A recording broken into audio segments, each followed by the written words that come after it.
Buenas noches, vamos a comenzar con la sesión sobre los temas de catastro registral, pero la semana pasada, la sesión pasada se nos hizo una consulta sobre el tema de qué pasa cuando en la declaratoria de fábrica no se cumple con el retiro.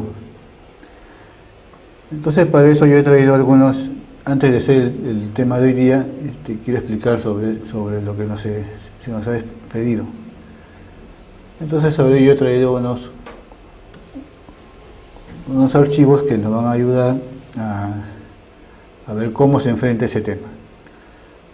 Pero inicialmente vamos a, como dicen los abogados, vamos a ponernos en autos. Se trataba, en este caso, de un lote ubicado en La Molina que tenía inicialmente, era algo irregular, no recuerdo, tenía inicialmente un área total de 356 metros, 354, más o menos esa era el área del lote. Entonces, por conveniencia a sus propietarios, por el tema comercial, por el tema de los parámetros que habían en ese momento en esa zona, no era muy aconsejable construir un edificio multifamiliar, porque hasta donde recuerdo se podía hacer en ese lote tres viviendas en ese momento, ¿no?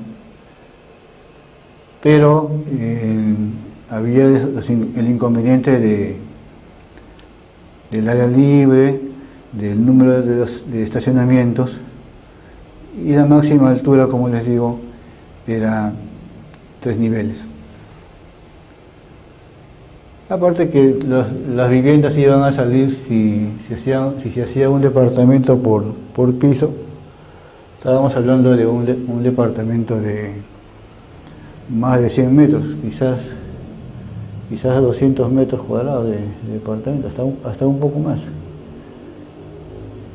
¿no? Entonces, comercialmente no era muy acogedor, ¿no?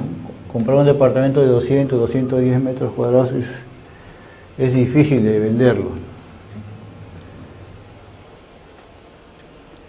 Y bueno, ya los propietarios habían hecho su estudio de mercado y habían visto que no les convenía trabajarlo de esa manera. Entonces, la otra forma que se vio para atacar el tema era subdividir el lote. Como ya les mencioné anteriormente, para subdividir un lote hay dos maneras, o hay dos caminos. El camino normal es hacerlo vía municipal, ¿no? Municipalidad. Me voy a la municipalidad.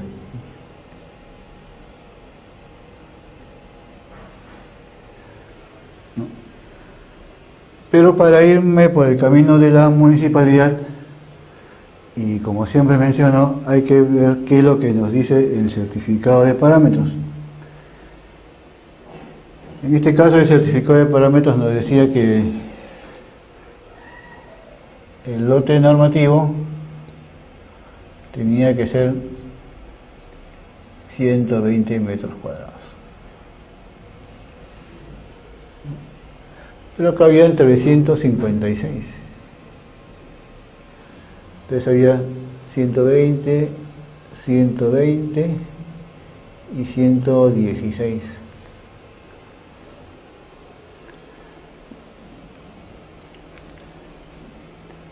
Entonces veíamos que dos lotes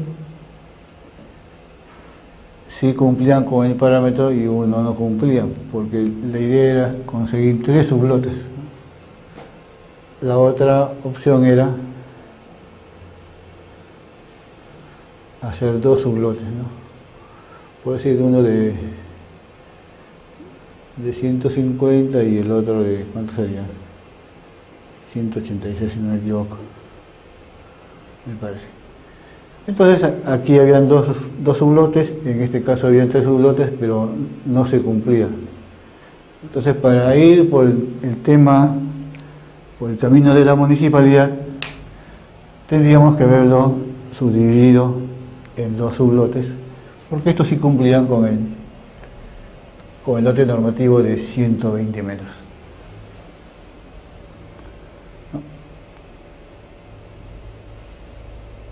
Pero la idea era, como les digo al inicio, era sacar 3 sublotes.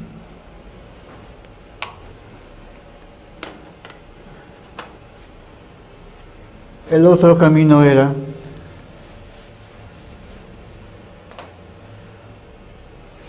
regularizando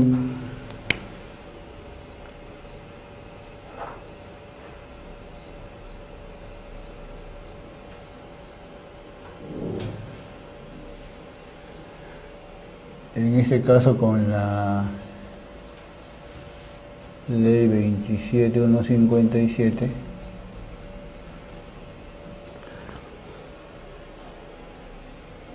usando el FOR 1, usando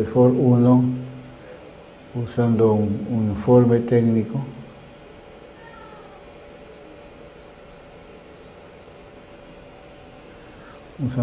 técnico,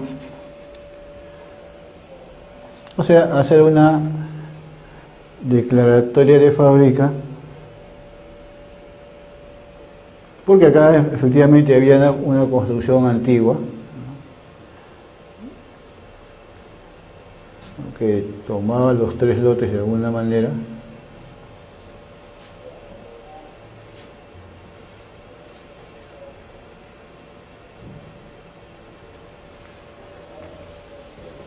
Entonces se pudo subdividir el lote en 3 partes, en 3 sublotes.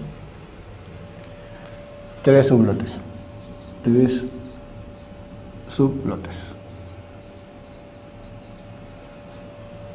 No. De 120, 120 y 116 metros cuadrados. Aunque este no cumplía el área del lote normativo, debido a que se estaba regularizando con la ley 27.157 y se estaba declarando una fábrica, sí se podía proceder a hacer una subdivisión. ¿No? Sí se podía hacer una subdivisión, porque se estaban cumpliendo las condicionantes, ¿no? Obviamente había una construcción en los 3 sublotes. Si por ejemplo en esta no hubiera construcción, en este sublote no hubiera construcción, no procedía, porque un requisito para hacer este tipo de subdivisión del lote es que en cada sublote exista algo declarado, ¿no? Y como les repito, en este caso sí había que declarar.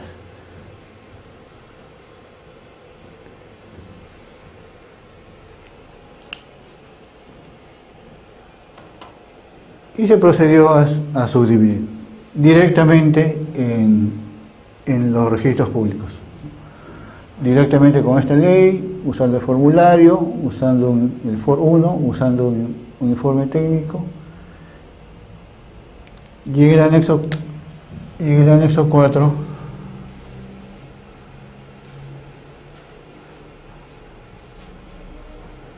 se pone la subdivisión.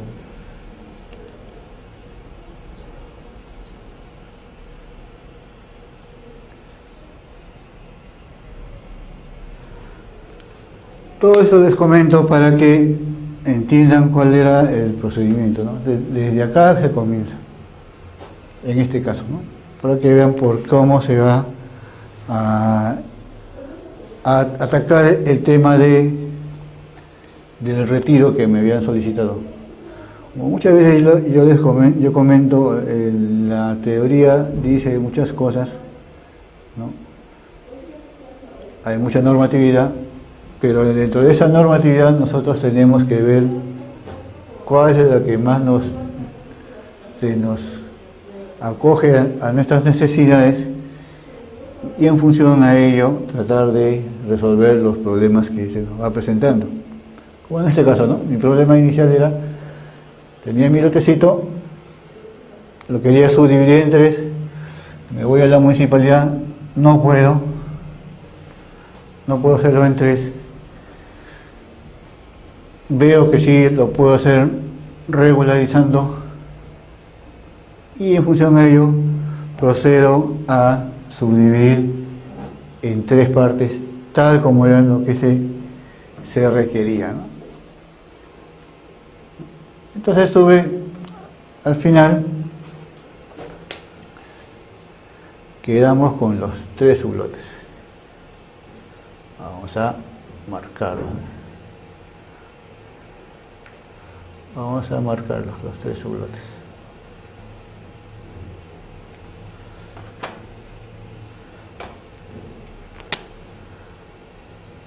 ...116, 120 y 120. Estaba en esquina, ¿no? El lote estaba en esquina, me acuerdo. El lote matriz, digamos, ¿no? Llamémosle lote matriz. Estaba en esquina, ¿no? Y por acá pues habían otros lotes, ¿no?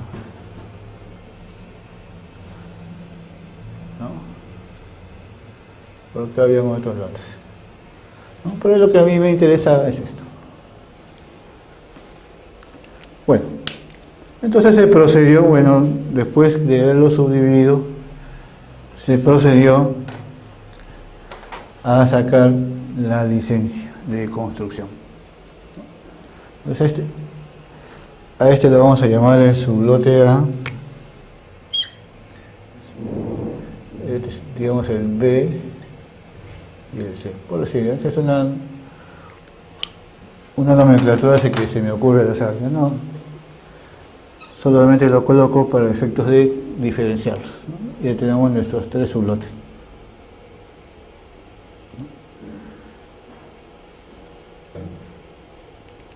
Y con el transcurso del tiempo se sacó una licencia. Digamos, sacamos licencia al sublote A. Se sacó licencia de construcción del sublote A, ¿no? En ese momento el retiro que nos pedía el certificado de parámetros era de 3 metros. Entonces teníamos un retiro de 3 metros. Retiro.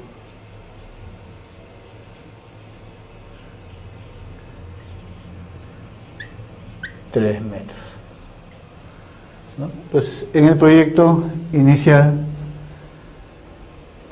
se respeta el retiro de los 3 metros, ¿no? El proyecto es revisado, ¿no? Hay una comisión técnica que lo revisa en la municipalidad y nos da la conformidad, entre otras cosas, y nosotros estamos respetando nuestro retiro de 3 metros en proyecto.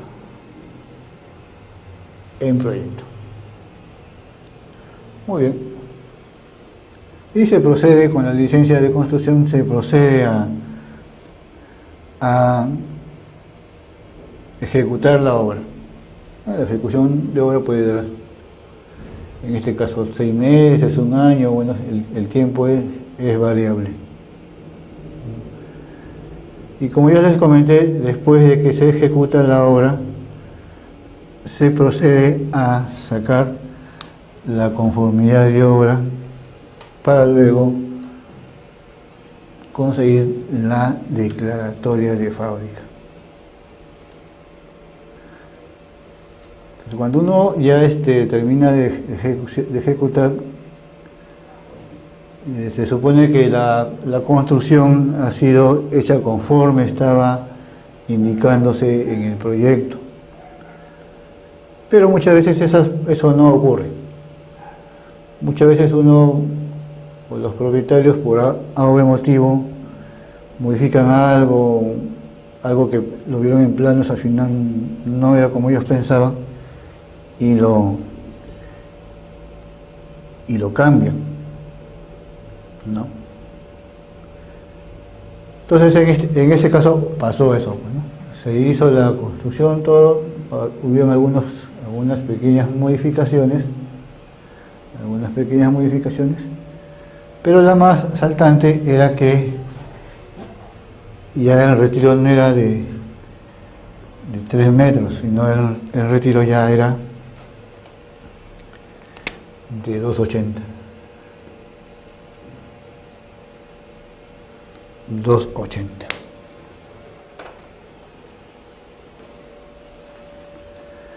El retiro era de 2,80.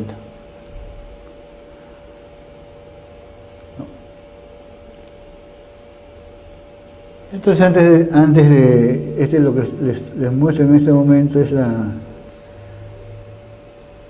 memoria correspondiente a una conformidad de obra con variación donde se dice, bueno, estamos viendo el área según la licencia,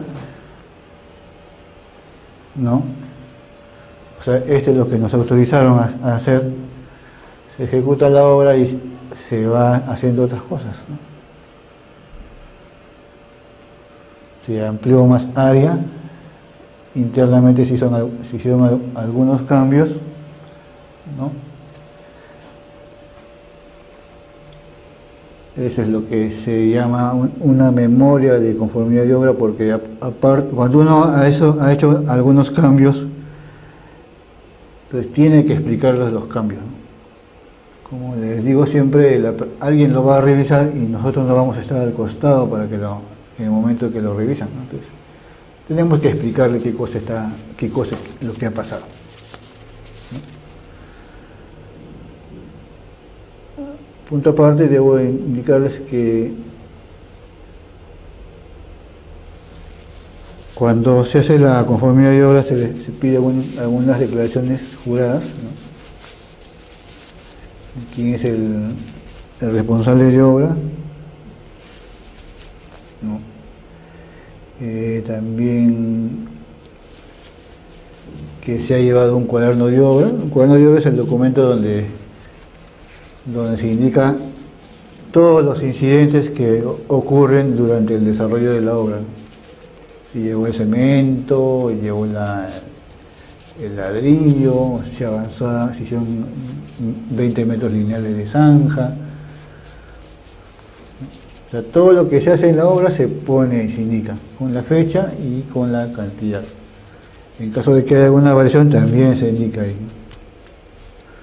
Es como un diario de la obra, digamos.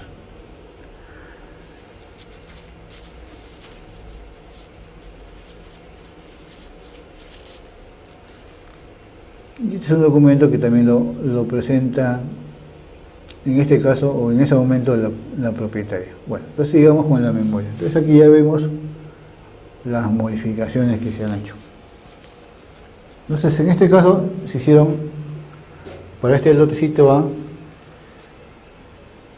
el retiro ya no eran los 3 metros iniciales, era 2,80 metros.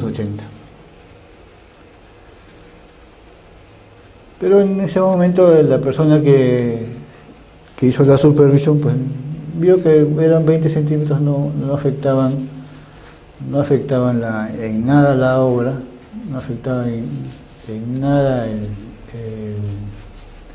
perfil urbano, ¿no? Cuestión de criterio, y bueno, nos otorgó la conformidad, ¿no? No hubo muchos inconvenientes, digamos.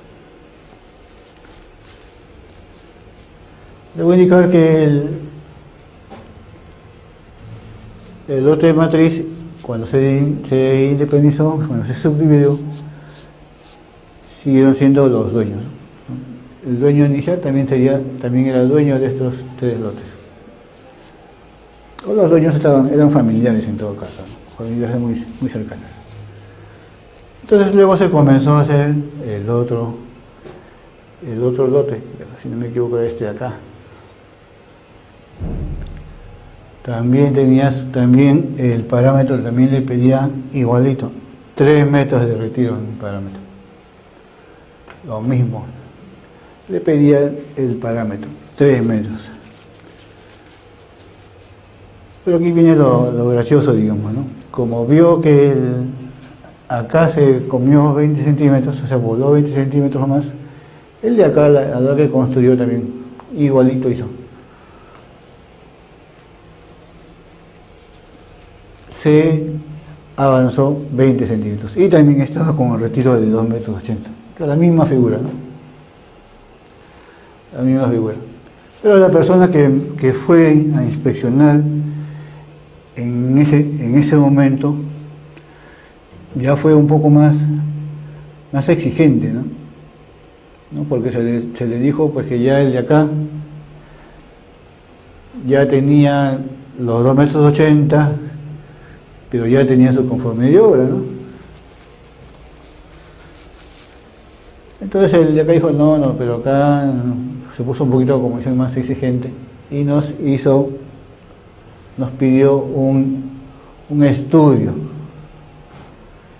de cómo estaban los retiros en los lotes colindantes, en toda esta recta de retiros, ¿no? Y se les presentó el siguiente cuadrito. Vamos a ver en el AutoCAD.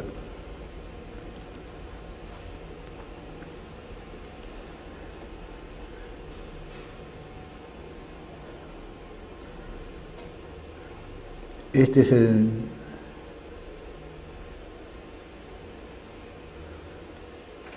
a ver si me acuerdo ver cómo era. Sí, ya. Este es el estudio. Se hace cada lote. Habían 19 lotes en esa calle. Y en cada uno se le puso el retiro. El retiro que había.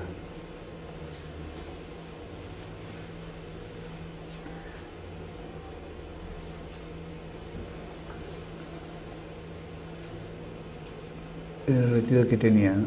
250, 2, 250, 3, acá el 13 tenía retiro de 2 metros, otros tenían retiro de 1 metro, o sea, por ejemplo acá el lote 8, vamos a ver, el lote 8 tenía un retiro de 1 metro, el lote 9 y el lote 10 no tenían retiro. El lote 17, por acá, tenía un retiro de 2 metros, el lote 18 un retiro de 2,50 metros, el lote 19 un retiro de 2 metros. Entonces se le presentó un estudio de retiros en cada lote. Esto era para convalidar lo que pasaba acá, ¿no? Ya no me aceptaron lo que me aceptaron en su lote B, sino un poco más rígidos, y no me querían aceptar esto. Entonces tuve que presentar ese estudio, digamos, ¿no? Con su memoria descriptiva, obviamente, ¿no? Indicando lo que ha pasado, los porcentajes, todo, cuántos lotes cumplían, cuántos lotes no cumplían, y de esa manera pude obtener la conformidad de obra del otro lote, del otro sublote. Entonces yo conseguí para el lote que está en la esquina, luego creo que era, si no me equivoco, era para este, y conseguí la conformidad de obra. Luego, en el transcurso del tiempo, se hizo también la construcción en su lote que faltaba. Se hizo la construcción en el sublote que faltaba. Y igualito, pasó lo mismo. Pasó lo mismo. También invadió retiro. No, en proyecto se puso el retiro de 3 metros, pero en obra hubo una invasión también de 2 metros 80, de 20 centímetros. Al final el retiro era 2,80. ¿No? Como les digo, los propietarios eran familiares, entonces querían pues al final que su casita, sus edificaciones estén alineadas, ¿no? Decían, ¿por qué si yo me comí 20 centímetros acá, yo también, por qué yo no? Ese era su razonamiento, ¿no? Por eso les repito que una cosa es lo que dice la teoría y otra cosa es lo que pasa en la práctica, ¿no? Entonces pasó lo mismo. Sabían que no debían hacerlo, sabían que el retiro era 3 metros, pero igualito lo dejaron en 2,80, igualito. Y lo mismo tuve que hacer, presentar mi estudio, todo, pero si bien es cierto acá no me dijeron mucho problema, acá me pidieron el estudio, yo para resolver el tercer caso también presenté el mismo estudio, digamos, pero ese argumento ya no me lo quisieron aceptar. Entonces tuve que recurrir a otro argumento. Por ejemplo, acá vemos que la observación que tengo, ¿no? que me hace la municipalidad. ¿No? Contraviene parámetros, invade el retiro frontal, deberá cumplir con lo dispuesto en el artículo 17, numeral 5 de retiros frontales, ¿no? Decreto de alcaldía, tal. ¿No? Los planos deben adecuarse a la realidad física,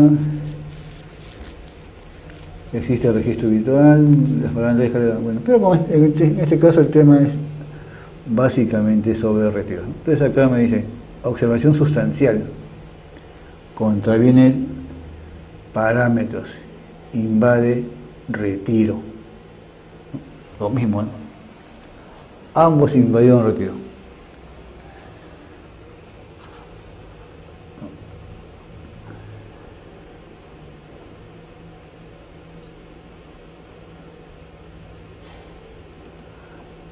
Aquí está la fachadita, una foto de la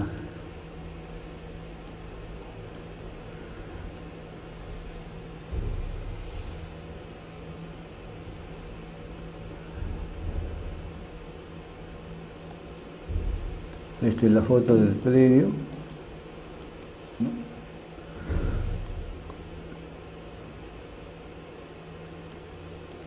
No sé bien que los tres son del mismo, prácticamente el mismo propietario.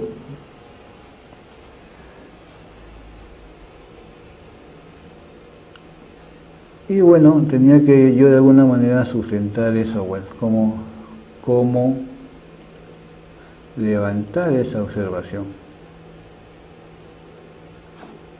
Cómo levantar la observación.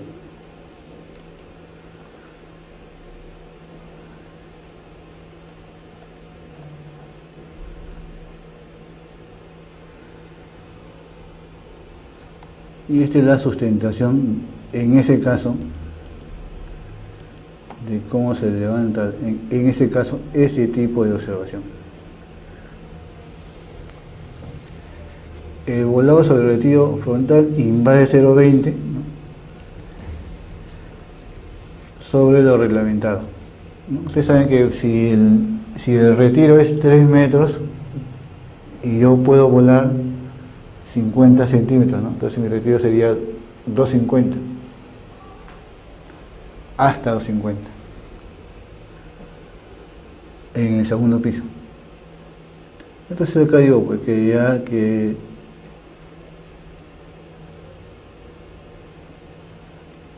hay un artículo donde se menciona en la norma A010, el artículo 3, que dice: la edificación respeta el entorno inmediato conformado por las edificaciones colindantes. ¿A qué me refiero? Ya hay edificaciones colindantes. Entonces, como quien dice, si ellos tienen 280, yo también, pues 280. Ese es un argumento y tiene una base legal.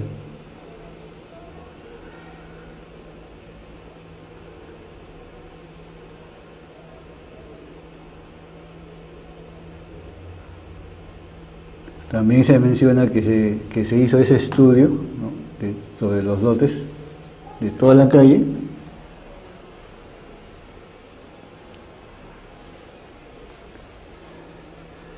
y acá estoy indicando que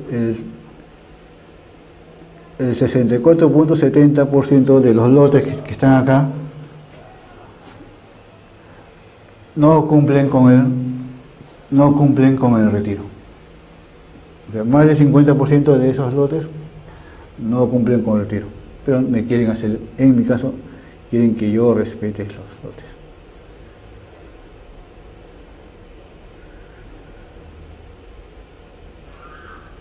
Y el otro argumento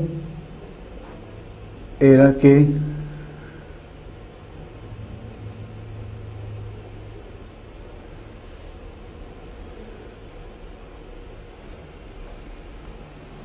estos lotes que ya estaban con conformidad de obra, que ya tenían su declaratoria de fábrica,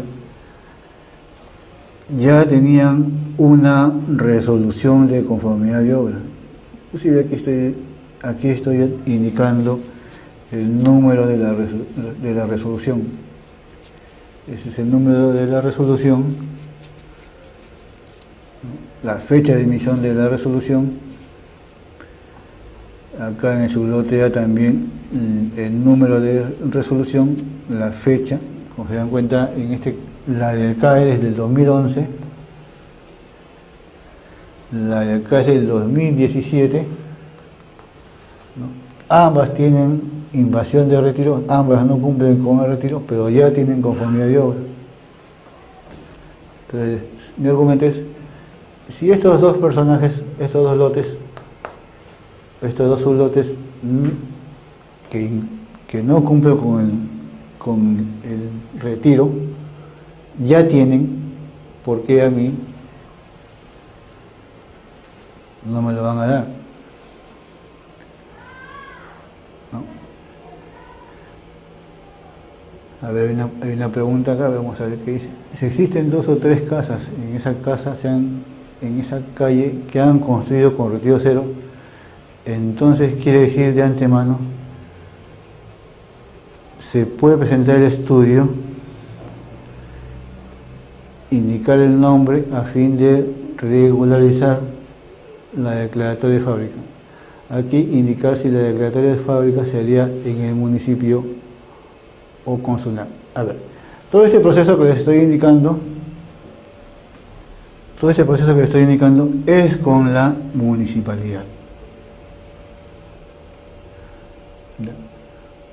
¿Quién emite estas resoluciones? Es la municipalidad. Como vimos al inicio,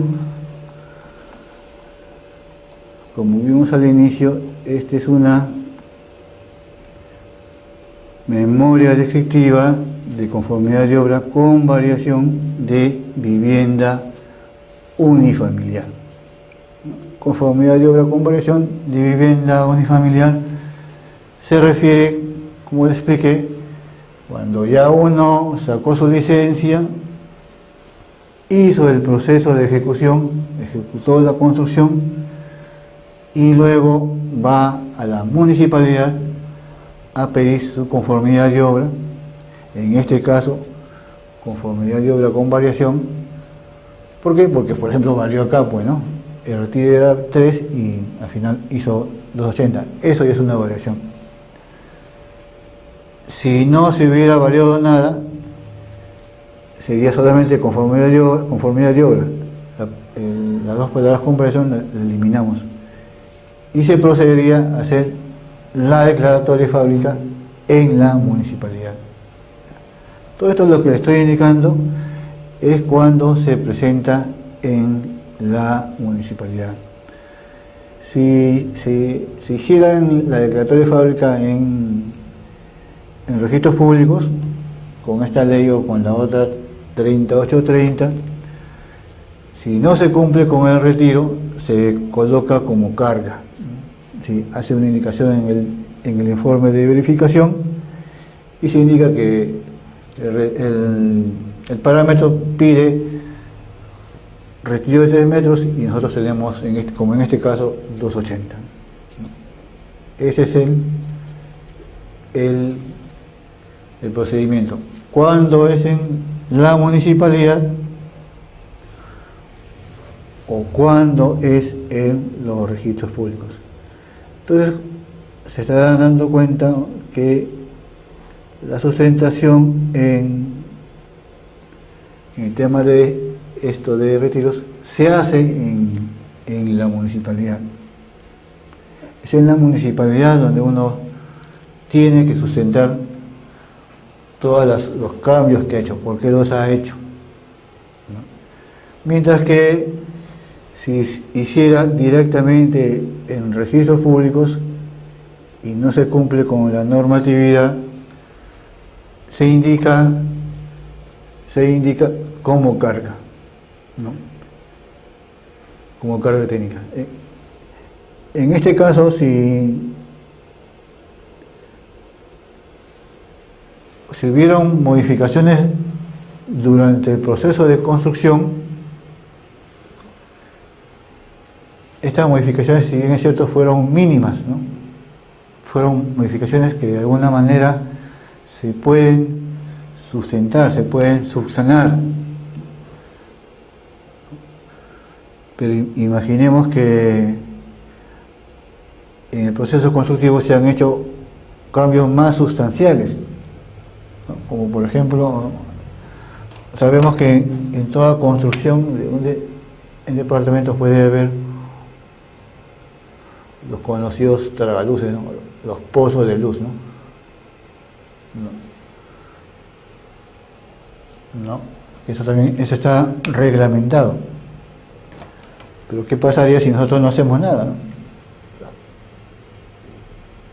Nos techamos todo por completo. Entonces, sustentar eso ya es un poco más difícil, ¿no? En la municipalidad. Entonces deben de ver la diferencia, ¿no? Una cosa es hacer una declaratoria de fábrica vía registros públicos regularizando, y otra cosa es hacer una declaratoria de fábrica en la municipalidad. Eso les implica este tipo, cuando hayan algunas sustentaciones, esta es una manera de hacer la sustentación. En este caso del retiro que se me había preguntado en la sesión anterior, ¿no? ¿Qué pasa también cuando uno sustenta y la comisión que lo evalúa el expediente no lo aprueba, ¿no? No aprueba lo que uno está sustentando, ¿no? Puede darse el caso, ¿no? Entonces, en ese caso, lo que queda, por ejemplo, en este caso me indicaban accesos de las puertas, observaciones sobre los pozos de luz, ¿no? Que también tienen una forma de subsanar, siempre indicando en base a qué norma uno se acoge para subsanar las observaciones, ¿no? Entonces, las observaciones siempre se subsanan tomando una base legal. Pero como han visto en este caso, en el primer sublote no me dijeron nada, solamente, bueno, la persona que lo revisó habrá considerado que no había ningún problema, ¿no? Pero ven que en el siguiente lote se pusieron un poquito más exigentes y en el tercero mucho más exigentes. Como les comenté anteriormente, cuando uno presenta en proyectos en modalidad C, hay esa opción, ¿no?, de poder sustentar lo que uno dice, lo que uno ha hecho. Si lo presenta en modalidad B, no, se tiene que respetar al 100%.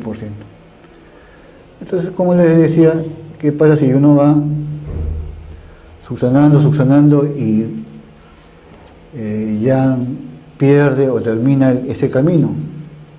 O se me pasó la fecha, porque para cada subsanación hay un tiempo en el cual se puede hacer, ¿no? Nos dicen 15 días útiles, 5 días útiles, 10 días útiles. Pero si por algún motivo se me pasó la fecha o ya no puedo ir por ese camino, puedo presentar un recurso de reconsideración.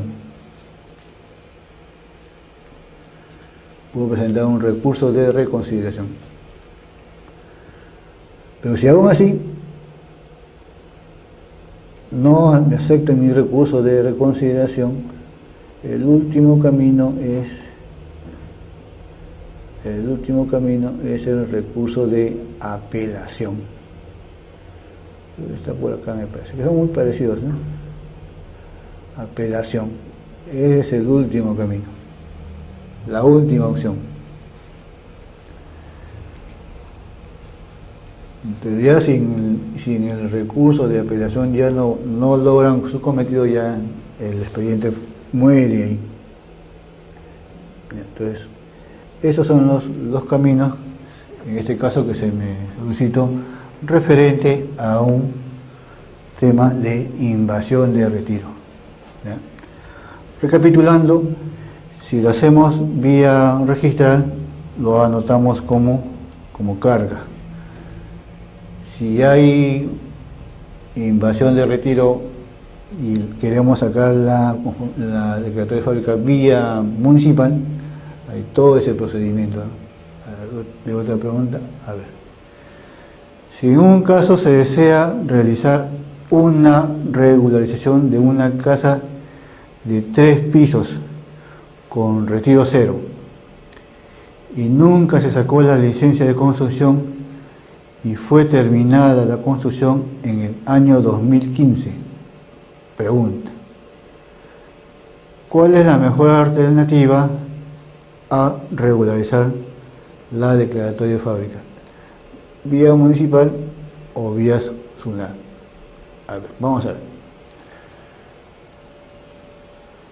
Si voy por la municipalidad, suponiendo que la municipalidad me está pidiendo que en esa zona el retiro debe ser de 3 metros, es lo usual. Y yo no tengo retiro, no tengo nada, dice retiro cero.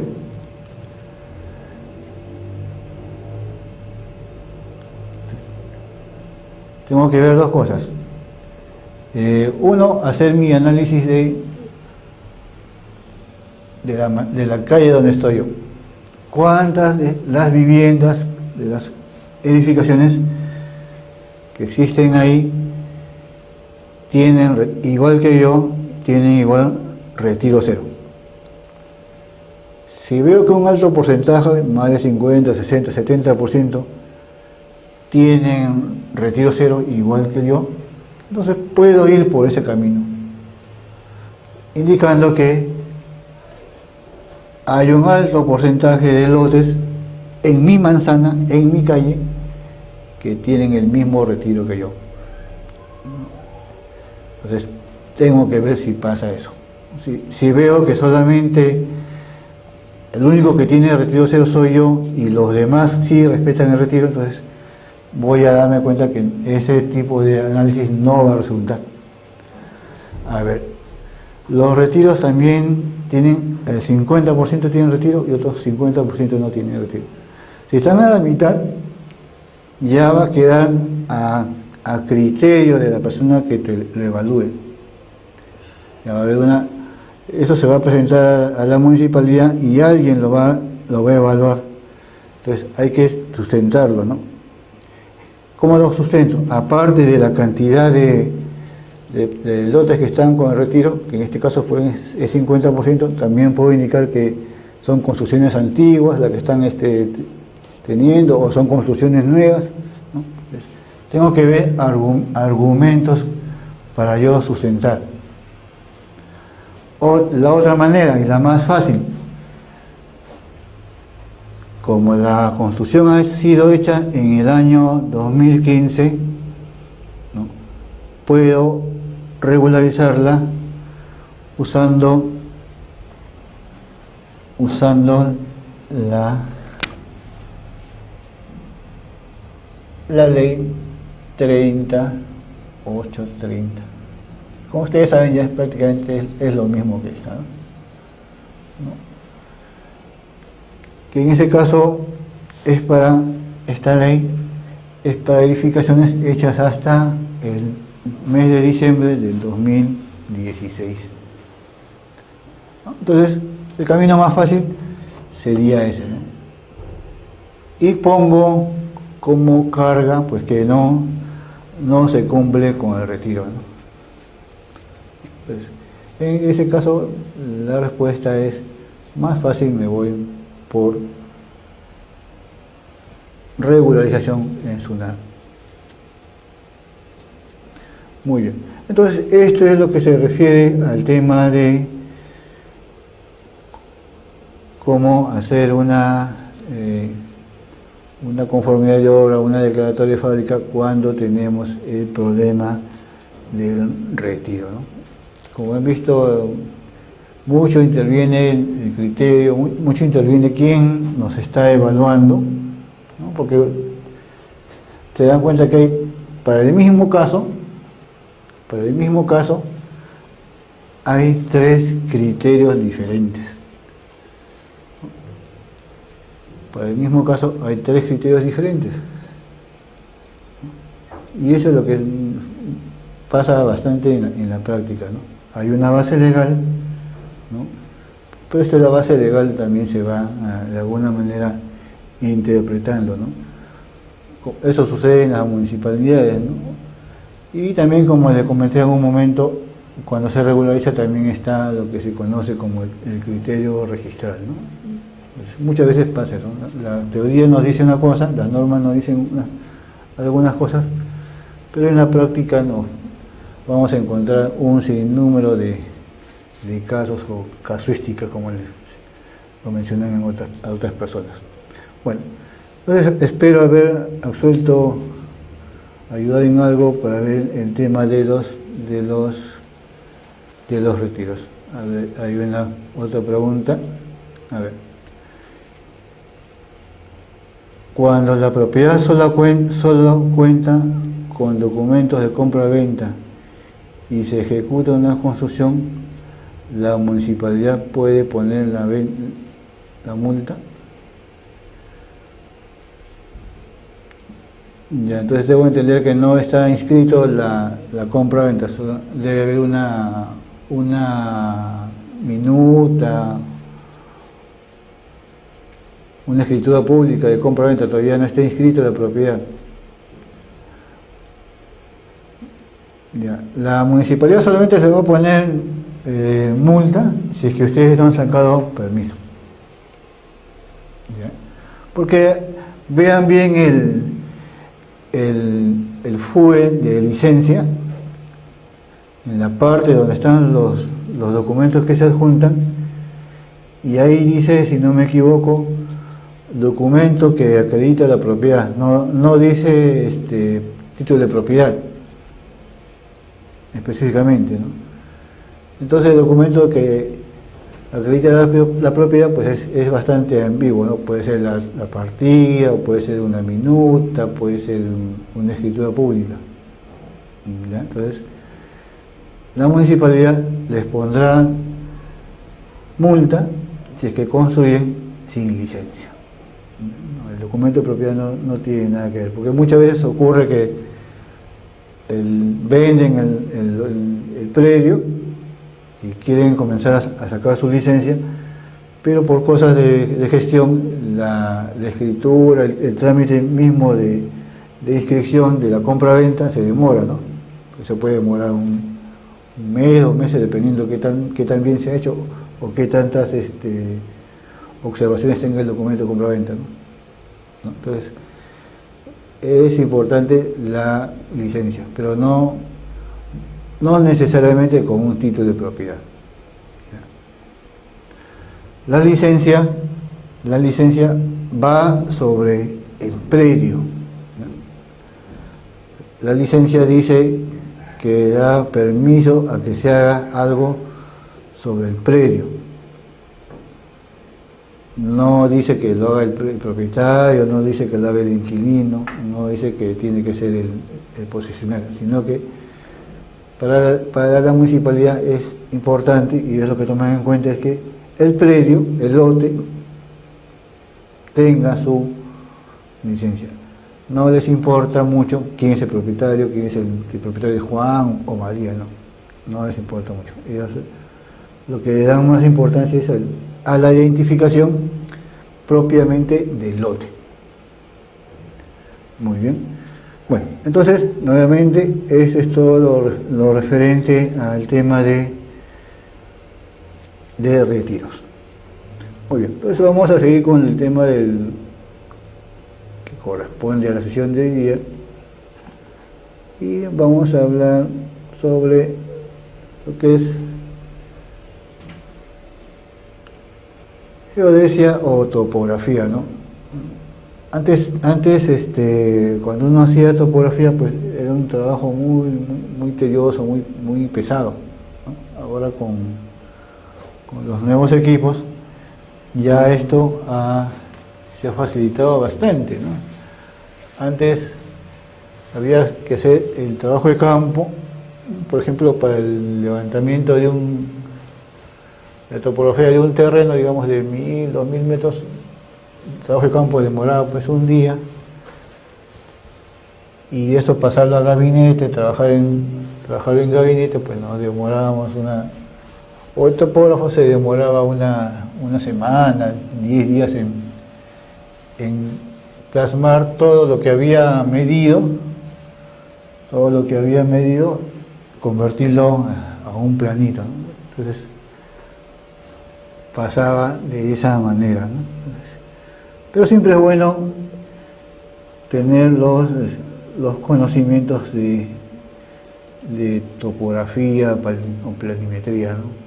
Geodesia. Entonces hay varias secciones sobre eso, ¿no? Pero básicamente en nuestro caso, ¿qué se trata? Se trata de representación de algo, de una parte de terreno, ¿no? Lo que vemos en un terreno en físico, de acuerdo a todas las características que deba tener el terreno, porque no necesariamente un terreno va a ser plano,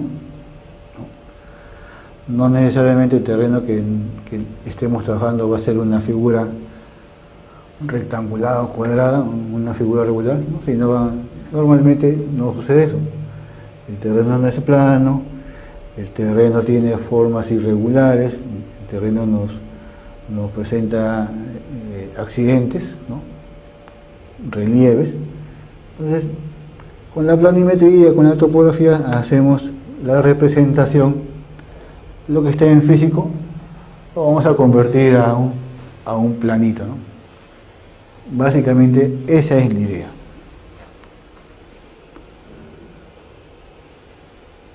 Entonces, ¿qué hacemos?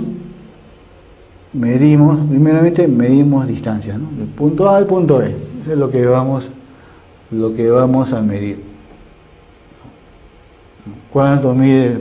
¿Qué distancia hay entre punto y punto? A secas, ¿no? No nos importa nada, no nos importa qué cosa hay acá. Medimos nada más. Y las mediciones pueden ser directas o indirectas. Si yo voy y me aparezco en el campo con mi wincha y mido de acá para acá, ya estoy haciendo una medición directa, por ejemplo. Yo mismo estoy usando el equipo, en este caso la wincha, y estoy sacando una distancia. ¿No? Entonces, el terreno como es irregular, por ejemplo, si yo voy a medir en una zona urbanizada, en unas calles, puedo tomar un punto de referencia, ¿no? La esquina, por ejemplo, la esquina, ese es mi punto de referencia y ahí, a partir de ahí comienzo a medir, ¿no? Pero si estamos haciendo eso en el campo, ¿cuál será mi punto de referencia? ¿Será un árbol, será una piedra? No sé, entonces hay diferentes formas de conseguir unos puntos de referencia, ¿no? Que algunos los conocen como estaciones, ¿no? Entonces acá vemos los equipos para medir, ¿no? Un odómetro es el que habrán visto que es como una wincha con una parte circular donde se va marcando todo la distancia exacta, porque imaginemos que vamos a hacer una medida de 500 metros, ¿no? Por ejemplo, yo tengo mi wincha de 100 metros. Ya, con mi wincha de 100 metros puedo medir hasta 100 metros, una distancia que va a ser 100 metros. Pero si la distancia son 300, 400, 500, ahí tengo que usar otro equipo, ¿no? Como el odómetro, ¿no? O el telémetro. La misma cinta que es la wincha. Entonces, donde yo intervengo físicamente para medir, lo llamamos una medición directa. Esa es una medición directa, ¿no? Porque estoy usando mi wincha, mi regla, puedo decir. Pero si ya estoy usando otro tipo de equipo, ¿no? Un GPS, una estación total, un nivel, ya estoy hablando de la medición indirecta, ¿no? Como ustedes saben, el GPS, que es lo más conocido en la actualidad, el GPS trabaja con satélite, ¿no? Lanza una señal a los satélites, ¿no? Estoy acá en un punto de la Tierra, ¿no? Estoy acá, por ejemplo, en Perú, ¿no? Y acá están los satélites, ¿no? Alrededor de la Tierra. Entonces, el GPS, ¿qué hace?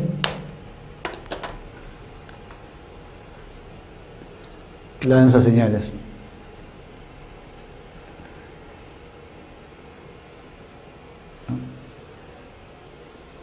Que son leídas por los satélites y entonces indican cuál es la posición donde estamos.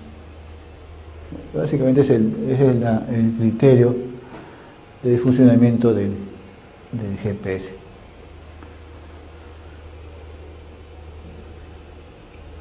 Y cuando medimos de físico, de manera directa, vamos a encontrar estos ejemplos, ¿no?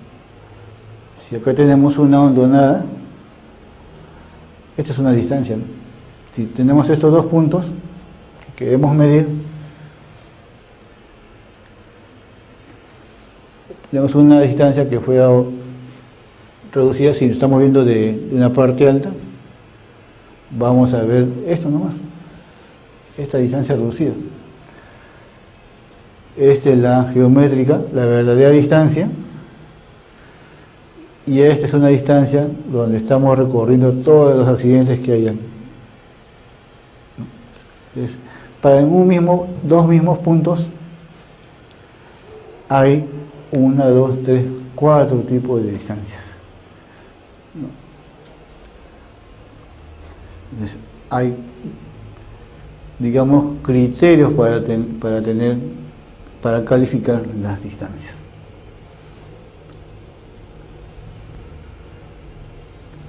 Luego, ¿qué más vamos a medir? Aparte de las distancias, vamos a medir los ángulos. entre la figura, entre nuestro terreno, ¿no? Porque la figura, el perímetro del terreno que estamos trabajando tiene o está formado por líneas rectas, ¿no? Tengo mi terrenito, como sea, y está formado por líneas, ¿no? Y estas líneas a la vez, la intersección de dos líneas me está formando ángulo, ¿no? Entonces también medimos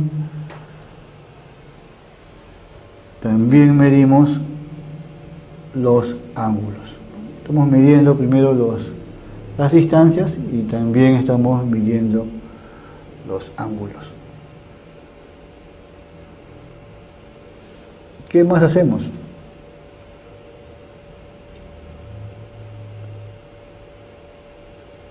Pues, al final esas mediciones, ese trabajo de campo, ¿cómo lo estamos llamando? Levantamiento de terreno, levantamiento topográfico, donde se ven las características del terreno que encontramos, ¿no? Un río, formaciones rocosas, caminos, las diferencias de altura, ¿no? Las diferencias de cotas, niveles, encontramos valles y llanuras ya en otra escala, ¿no?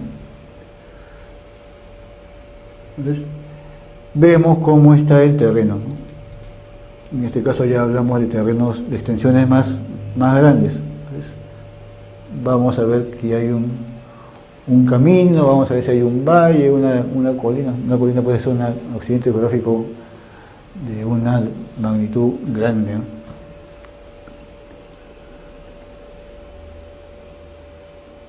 Y eso le llamamos levantamiento topográfico. Para eso hay que usar puntos primarios y puntos secundarios. Entiéndase como puntos a la ubicación del equipo que vamos a usar.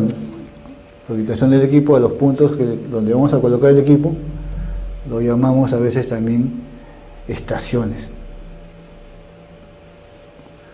Que es un punto el cual nosotros escogemos porque nos va a dar más facilidad para adquirir datos. Por ejemplo,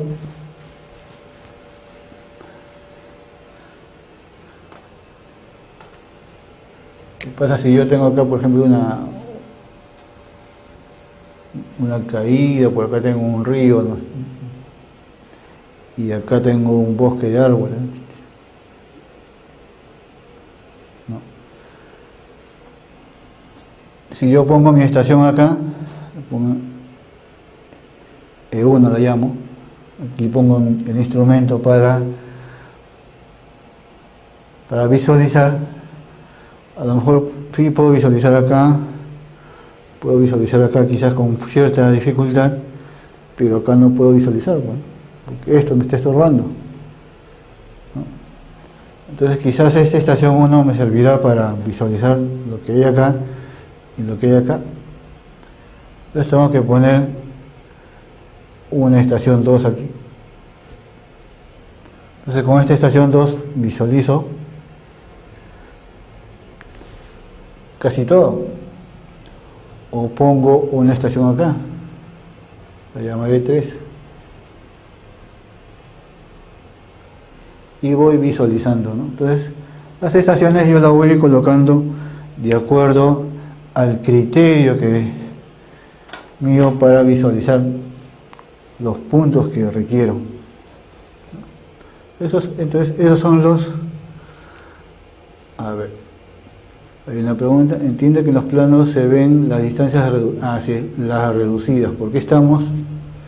Vamos a ver el gráfico. En el plano, lo que nosotros usamos es todo con el GPS. Y el GPS trabaja con el satélite que está arriba. Entonces, estamos viendo la distancia reducida. No nos importa que hay acá. A lo mejor acá hay una casa. o, o esta hondonada como aparece acá. Estamos viendo la distancia reducida.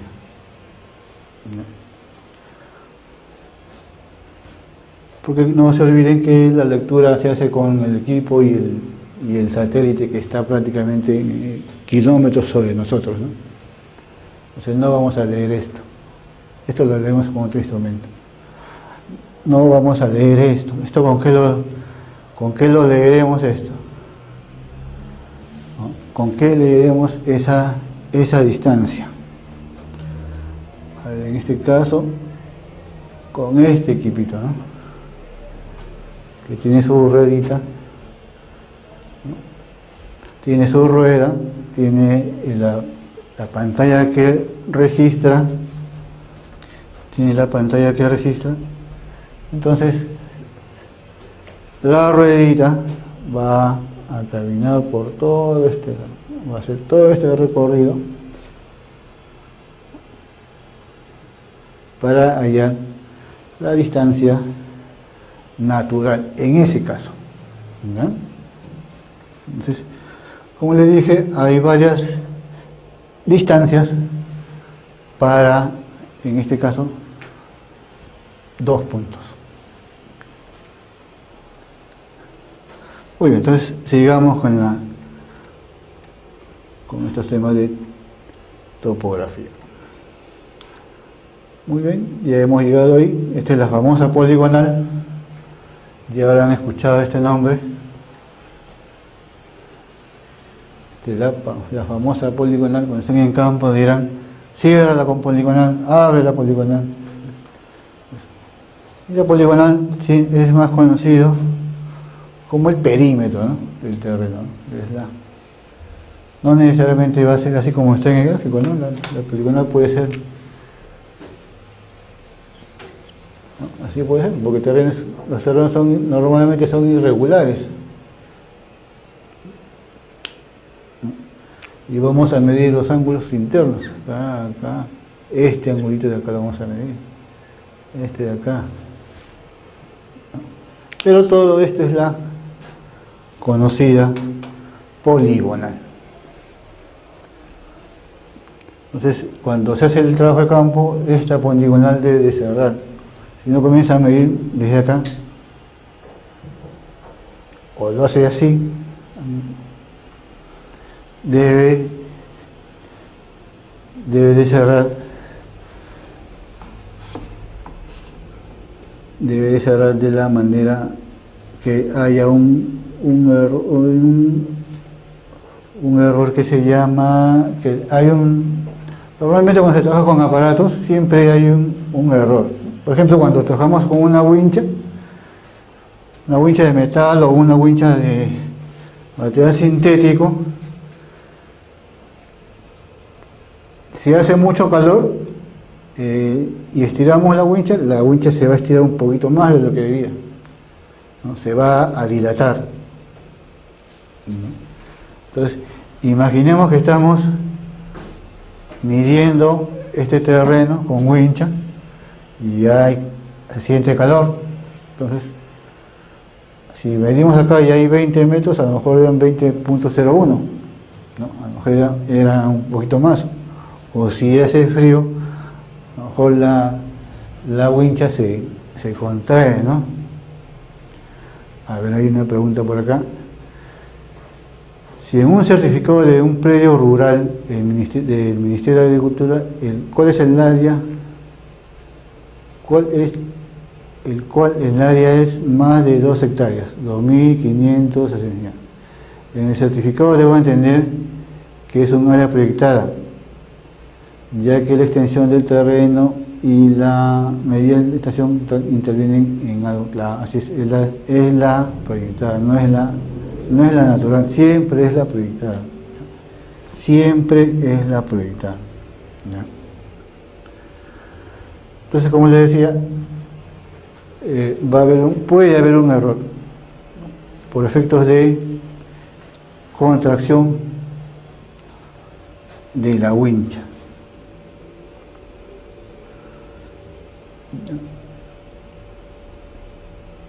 Entonces, estas son definiciones de las poligonales, cerradas o abiertas, ¿no? La más conocida es la cerrada. Esta, por ejemplo, es cuando vamos a acercar algo, hacer un cerco, usamos esta. Pero normalmente la más usada es esta, ¿no? Que vamos a cerrar nuestro terreno. ¿No? Este es para el cerco, como le repito, ¿no? Estas son las más conocidas. En realidad son las dos que se usan.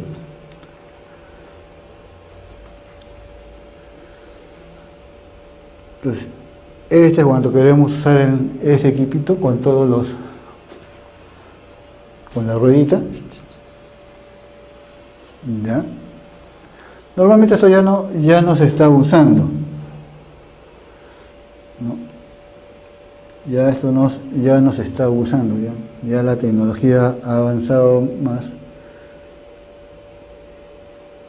y nos permite hacer esto, ¿no? Cálculo de áreas. Antes esto se hacía con un aparato que se llamaba planímetro. Entonces toda la información que se adjuntaba en el campo, que se usaba en la topografía, que se apuntaba en la libreta, se pasaba al plano, ¿no? Y se hacía esto, ¿no? Este era un trabajo tedioso, ¿no? Pero ahora con la tecnología eso sale mucho más rápido. Franjas, cuadrículas, ya dependiendo del tamaño del predio. Pero lo que yo les quiero indicar es esto, esto también hace usar el famoso papel milimetrado. Aquí vemos la altimetría o las alturas, sobre todo cuando se desarrollan carreteras se usa bastante esto, para saber las pendientes en el caso de armar las carreteras. Este es un ejemplo de la nivelación que estamos viendo acá.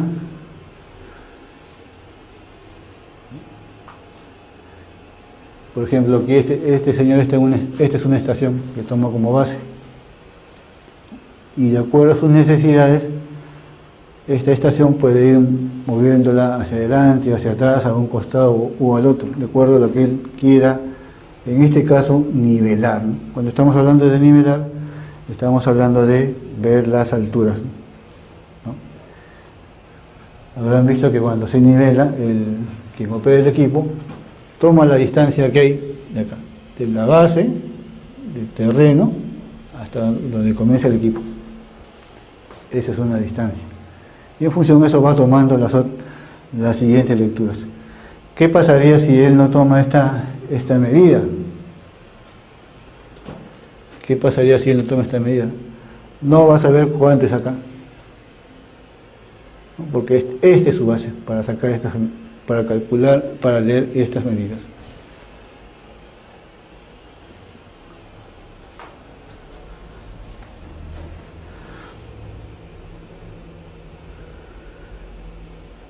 Estos son los tipos de nivelación. Por ejemplo, esta es la nivelación que vemos con el aparato, ¿no? Con el equipo.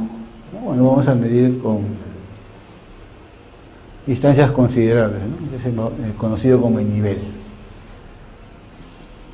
Hoy también ahora hay niveles láser. Ustedes habrán visto quizás, por ejemplo, lo que deben haber visto con más continuidad, es cuando hay una construcción en la pared de la construcción siempre hay una línea, ¿no? Sí. La pared tiene una línea. Entonces, esa línea se ha tomado en referencia a un punto de la casa, de la construcción. Normalmente se toma un punto arbitrario y sobre ese punto arbitrario se mide 1 metro. Entonces se sabe que todo lo que está acá está a 1 metro. Si voy a hacer el techo, ya está a 2,40, ¿sabes? Entonces de acá a 1 metro más 1,40 m, tengo mi 2,40. Si voy a sacar el vano de la puerta, este es 1 metro más 1,10 m, ¿no? Que es el vano de la puerta a 1,10 m. Entonces, eso se llama nivelación. Pero también hay otro tipo de nivelación, ¿no? Esta también la habrán visto, ¿no? Se usa una manguera, ¿no?, de hasta 30 metros, ¿no?, una manguera transparente, y por efectos de vasos comunicantes, de la teoría de vasos comunicantes,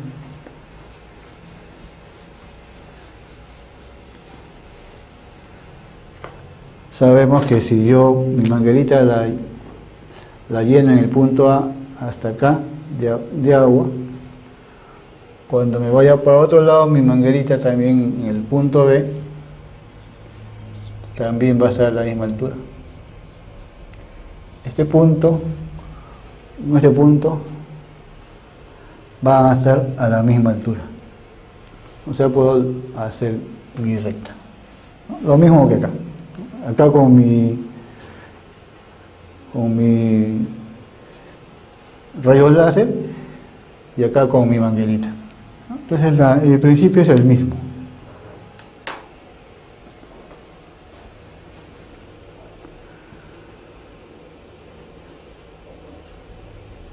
Eso también en caso que estemos usando altura, pero lo más importante está acá, es lo que quiero que veamos. Entonces ya hemos visto algo de teoría sobre topografía, sobre nivelación, pero ahora vamos a ver algo de práctica, ¿no? Como les dije, antes el trabajo de topografía pues era muy pesado, era pasarlo al papel, al plano, era tedioso, pero ahora con la tecnología ya eso se ha podido superar.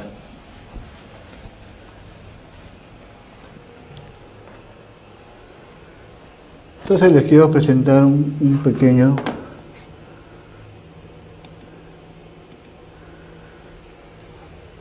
planito que representa lo que hemos hecho, lo que estamos viendo en la parte de la teoría, ¿no? Entonces, ¿qué estamos encontrando acá? Este es un levantamiento perimétrico para, en este caso, hacer una búsqueda catastral. Entonces, ¿qué se ha hecho acá? Con la ayuda del GPS y de la estación total, ya no con wincha, hemos medido un terreno que nos arroja esa área, ¿no? Nos arroja esa área, nos arroja ese perímetro y nos da toda la información que hay dentro, en este caso, en ese terreno. Nos está indicando que, por ejemplo, hay una acequia de riego, ¿no? Hablábamos de los accidentes geográficos, ¿no? Hay una acequia, por ejemplo, aquí, en este caso, hay una acequia, por un lado,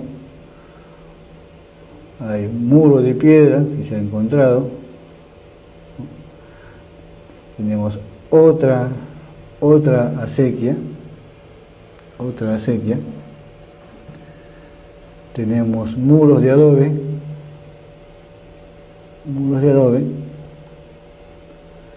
hemos encontrado una vivienda que se midió en el perímetro, hemos encontrado, por ejemplo, postes. Esto indica que hay una escalera.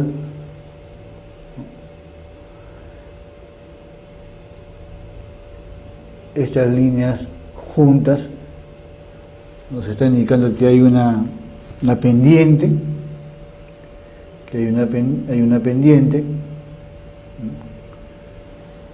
Por ejemplo, si comparamos estas líneas que están pegadas, digamos que están juntas, comparamos con estas otras,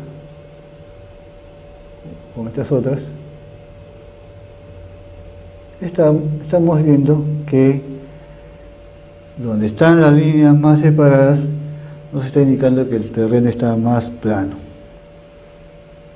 ¿no? Está más plano, mientras que acá está más en pendiente, ¿no? Si vemos las líneas juntas, eso quizás nos está indicando que nuestro terrenito está así, ¿no? Está acá, está así, ¿no? Que hay una diferencia de cotas, ¿no? Por eso cada cota corresponde a una altura, ¿no? Cada curva corresponde a una altura. Mientras que donde vemos las líneas separadas, comparamos esta con esta de acá, estas curvas que se llaman curvas de nivel, nos indicarán que está por acá, pues, ¿no? O quizás está así, ¿no? Pero no es igual que este. Este tramo es diferente que este. Es diferente.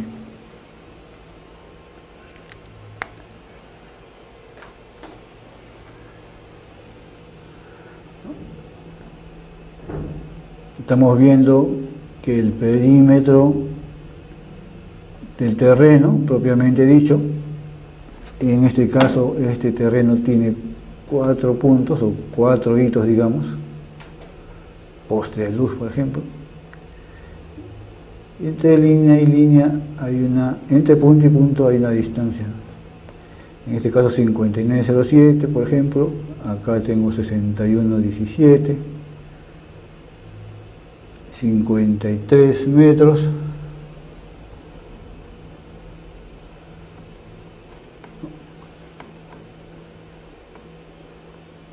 $73,45 y toda la información que tengo, ¿no? Puntos auxiliares, las cotas auxiliares,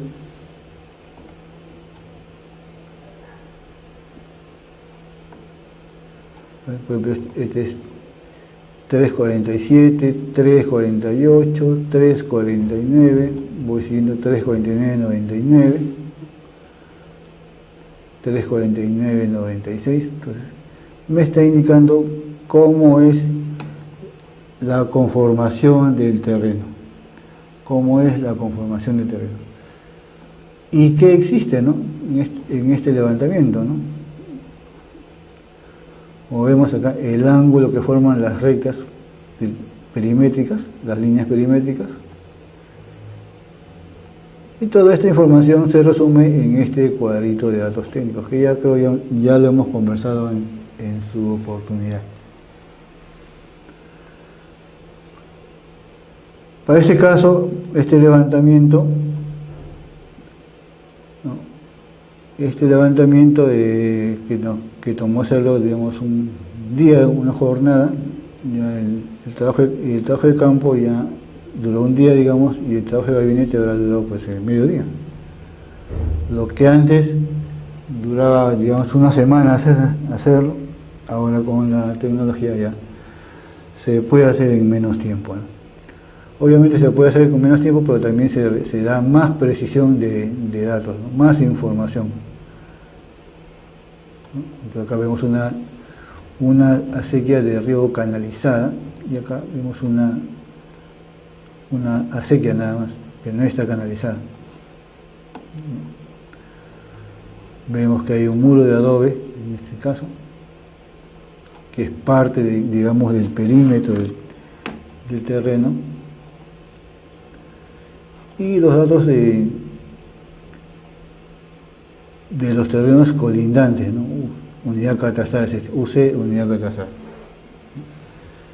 Toda esta información para hacer, como les digo, la conocida búsqueda catastral. ¿Qué es lo que se quiere saber acá? Se hizo levantamiento de campo Y en documentos dice que acá en este terreno que no me acuerdo, este es su código, en este terreno, en su código, en papeles dice que hay 2000, 2200, 2500 metros, si no me equivoco, ¿no? En documentos. Pero físicamente hay más. ¿No? Entonces aquí ya hay algún error en algún lugar. Entonces eso es lo que se va a verificar, ¿no? Entonces en físicos ya hemos encontrado eso. Entonces debemos hacer la búsqueda, ya nos dirán qué pasa, si está bien, hay un error de nomenclatura, hay un error de lote, porque a lo mejor puede ser que aquí hayan dos lotes y no se sabe, Entonces este es el paso inicial, ¿no? Primero hacer el trabajo de campo, sacar toda la información que se necesita y luego ya comenzar con la búsqueda, ¿no? Ya veremos qué nos responde SUNAR, si este es un solo lote, hay un error de área que se le denomina, en este caso, cuando hay un error así, hay números equivocados, se le denomina error material, ¿no? O podría darse el caso de que efectivamente acá hay más de un lote, ¿no? Porque hay más de 1000 metros de diferencia, ¿no? ¿De dónde aparecieron esos 1000 metros? Y luego se continuará, bueno, ya SUNAR nos dirá algo y luego iremos al Ministerio de Agricultura para ver qué pasa ahí. Bueno, entonces, eso es parte del trabajo que hacemos nosotros. Esto es también básico, es un ejercicio de catastro, porque como verán acá, los lotes colinales ya tienen un código catastral, o sea, alguien fue ahí en algún momento, recientemente o hará un buen tiempo, y de alguna manera identificó los lotes, le hizo su ficha, le dio una numeración, ¿no? Entonces, hay una información que vamos a contrastar con lo que nosotros tenemos, ¿no? A lo mejor esta unidad es más chiquita de lo que parece, ¿no? Entonces, no sabemos. Entonces, esa es parte del trabajo del catastro registral. ¿Qué está registrado? Vamos a ver en SUNAR qué está registrado. Si están registrados estos 3000 metros, o a lo mejor están registrados 2000. Entonces, en función a ello, ya se comenzará a ver qué camino tomar. Pero como les dije al inicio, el catastro es eso, pues, ¿no? Hacer un inventario. Hemos hecho un inventario de lo que hay en este terreno. Hay vivienda, hay unas terrazas, hay acequias, hay un muro de piedra, son accidentes geográficos, una poza, por acá hay otro muro de adobe, ¿no? Entonces, por ejemplo, ¿por qué es importante esta acequia de riego? Porque acá se usa lo que se llama derecho de agua, o servidumbre, también los conocen otros.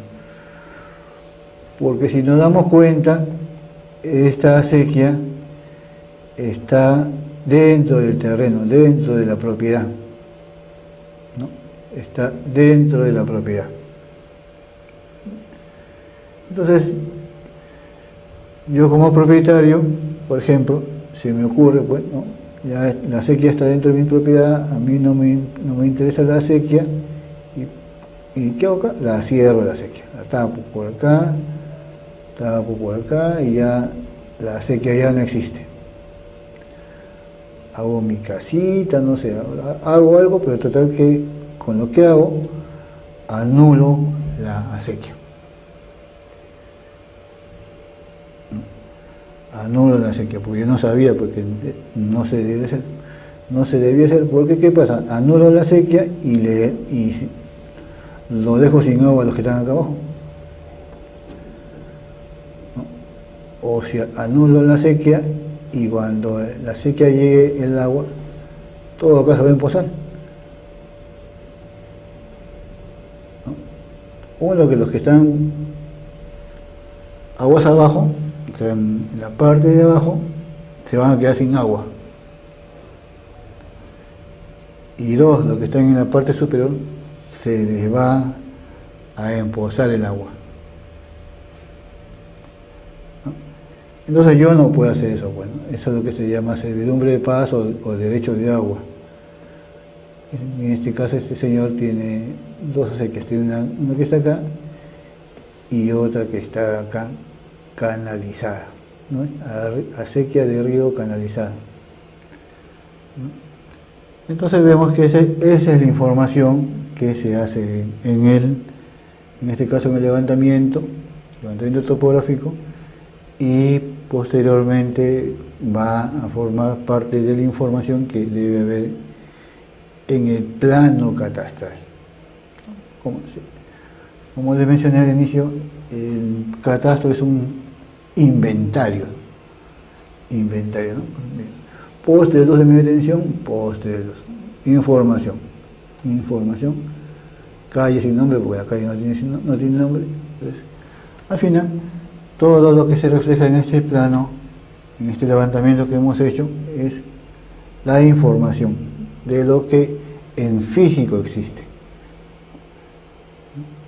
En físico existe, pero está reflejado en este planito. Bueno, les repito, antes esto demoraba una semana, pasarlo en limpio, digamos. Ahora no, un día, 2 días es suficiente y muy bien hecho. Muy bien, jóvenes. Entonces hasta acá es el tema de hoy día. Espero les haya satisfecho, sobre todo el tema de la información sobre el retiro, y seguiremos en la siguiente sesión. Muchas gracias por su participación.